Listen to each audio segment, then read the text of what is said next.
Hey there. Subscribe to my channel. And also press this bell icon. Bismillahirrahmanirrahim.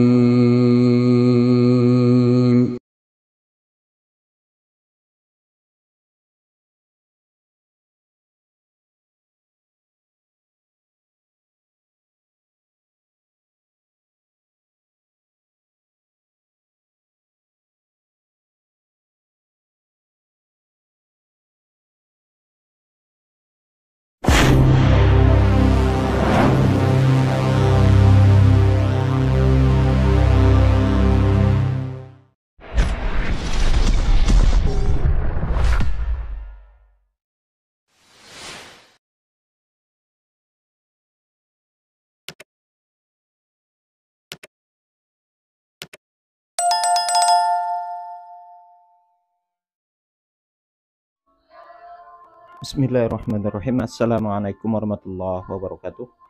Alhamdulillahirabbil alamin. Assalatu wassalamu ala asyrafil anbiya'i wal mursalin wa ala alihi wa sahbihi rasulillahi ajma'in.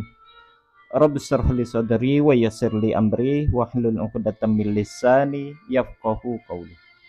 Alhamdulillah, puji syukur kita ucapkan kehadirat Allah Subhanahu wa taala yang sampai hari ini Allah masih memberikan kepada kita kesehatan, nikmat dan segala karunia-Nya kepada kita semua, baik yang kita minta bahkan yang tidak pernah kita minta.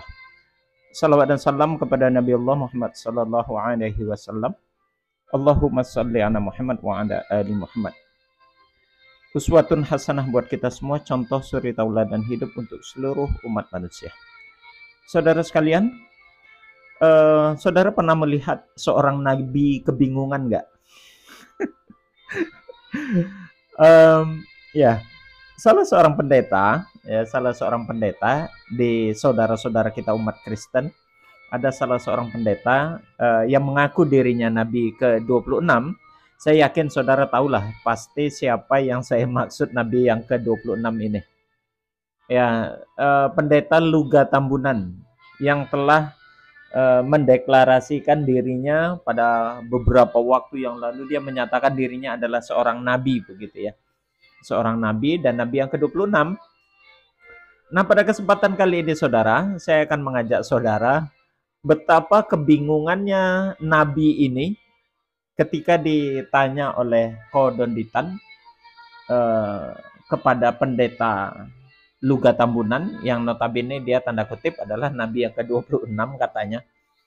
Betapa dia bingung bukan main ketika ditanyakan yang disalib itu atau tubuh Yesus itu ilahi dak, ya gitu ya. Karena nanti akan berujung tuh pertanyaan. Bukan main dia bingung untuk menjelaskan itu dan untuk menjawab, untuk menjelaskan dan untuk menjawabnya.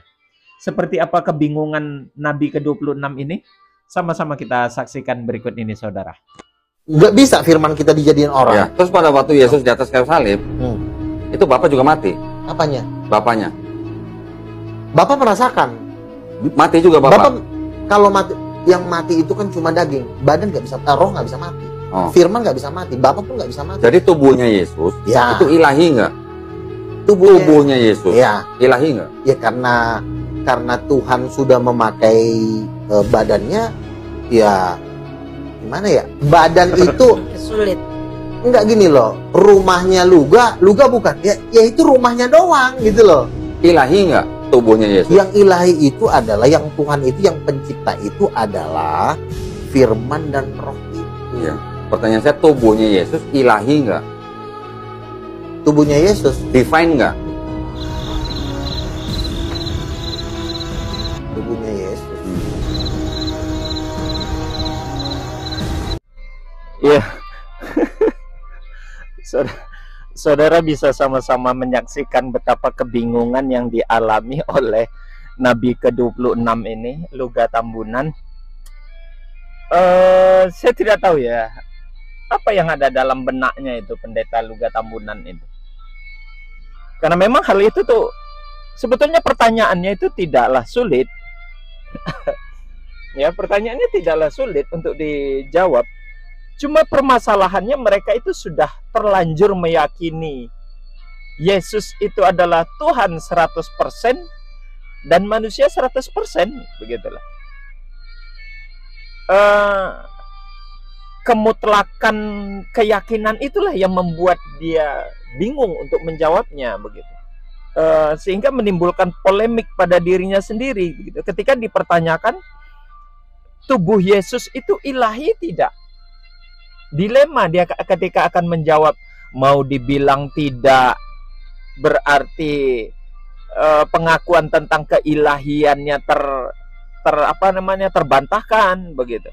Mau dibilang iya, berarti ketuhanannya juga ikut mati di situ, gitu. Berarti kalau ketuhanannya ikut mati, berarti pertanyaan berikutnya adalah berarti Tuhannya mati, tidak absolut, ya, begitu ya. Makanya dilema dia mau menjawab itu. Apakah tubuh Yesus itu ilahi atau tidak? Pertanyaan yang simpel itu saja membingungkan nabi. Nabinya bingung gitu ya. Ya membingungkan Luga Tambunan dalam hal ini ya. Ketika dia dipertanyakan apakah tubuh Yesus itu ilahi. Ya memang sulit untuk dicerna. Ketika proses kematian itu terjadi pada diri Yesus, maka konsekuensi atau risiko yang akan diterima serba membingungkan. Ketika dia dikatakan tubuh Yesus itu tidak ilahi, berarti konsep 100% manusia, 100% Tuhan itu terbantahkan dengan sendirinya dan secara otomatis. Ya, itu ketika dia menjawab tidak, begitu ya. Tapi kalau dia dijawab mati, berarti unsur ketuhanan begitu lemah pada diri Yesus karena dia bisa mati, Tuhannya bisa mati, begitu. Maka itu saya katakan tadi, serba salah dia mau menjawab apa.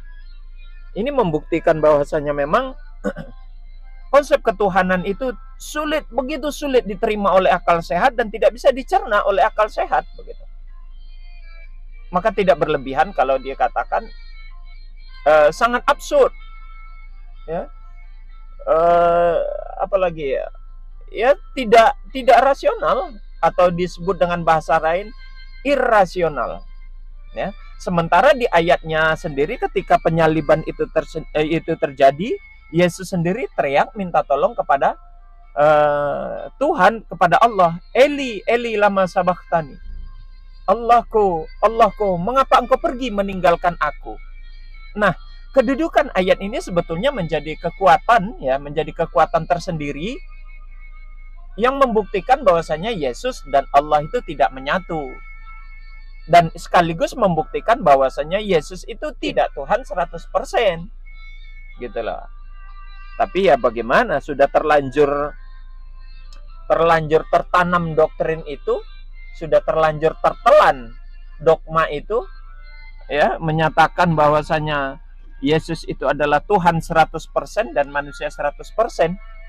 Nah, itu sudah terlanjur diterima, terlanjur diyakini, dan terlanjur ditelan mentah-mentah. Sehingga ketika dipertanyakan, ya jawabannya itu sangat absurd. Ya, jawabannya ya sulit untuk diberikan satu jawaban yang pasti. Karena ya sudah terlanjur termakan, asumsi itu sudah tertanam di dalam benaknya, gitu ya. Nah, inilah yang sangat disayangkan. Bayangkan, sekelas pendeta saja, apalagi pendeta yang mengaku dirinya nabi, ya, sekelas nabinya saja bingung, sekelas pendetanya Luga Tambunan saja bingung untuk menjelaskan itu. Lalu bagaimana dengan jemaatnya itu, saudara? Ya, lalu bagaimana dengan jemaatnya? Makanya kenapa di beberapa ayat Yesus sendiri mengatakan bahwasanya dirinya itu bukan Tuhan. Yohanes pasal 17 ayat 3, hidup yang kekal itu bahwasanya mereka mengenal Engkau satu-satunya Allah yang benar, ya, dan mengenal Yesus Kristus yang telah Engkau utus. Jadi Yesus dengan kuat, dengan jelas menyatakan bahwasanya dirinya itu ya memang hanya utusan. Yang Tuhan itu ya Allah dalam Yohanes pasal 17 ayat 3. Sebetulnya tidak hanya di Yohanes pasal 17 ayat 3 saja. Saudara silakan buka di Matius pasal 13 ayat 57, di Markus pasal 6 ayat 4, di Lukas pasal 13 ayat 33, juga Yohanes pasal 4 ayat 44. Sepakat di dalam 4 Injil tersebut menyatakan Yesus itu hanya seorang nabi, begitu loh. Ya, seorang nabi, dan nabi itu tidak diterima atau tidak dihormati di kaumnya. Ya itulah Yesus itu. Terbukti memang Yesus tidak dihormati di bangsanya sendiri, di kaumnya sendiri Yahudi. Delalah itu apa ya? Ya saudara lah pahami sendiri. Malah tiba-tiba orang di luar Yahudi malah menghormati dia sebagai Tuhan, tidak saja sebagai nabi, bahkan sebagai Tuhan. Kaumnya sendiri malah menolak itu, gitu loh. Ya.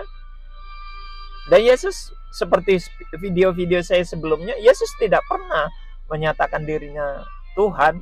Bahkan Matius pasal 7 ayat 21 sampai 23 itu melarang keras atau menolak keras Yesus menyatakan pernyataan terhadap dirinya. Orang yang mengatakan kepada dia adalah Tuhan itu ditolak keras oleh Yesus. Bahkan dinyatakan adalah pembuat kejahatan. Orang yang mempertuhankan dia itu adalah para pembuat kejahatan. Maka tidak heran, sekali lagi tidak heran kalau seorang pendeta ya bingung untuk menjelaskan itu. Pertanyaan yang diacukan oleh Kododitan, pertanyaan yang sepele dan mudah sebetulnya, tapi dia begitu sulit menjelaskan ya karena sudah termakan doktrin. Demikian saudara, semoga ini bermanfaat, menjadi pelajaran buat kita bersama. Sama-sama kita tutup dengan kafaratul majelis. Subhanakallahumma wa bihamdik, asyhadu an la ilaha illa anta, astaghfiruka wa atubu ilaik. Assalamualaikum warahmatullahi wabarakatuh.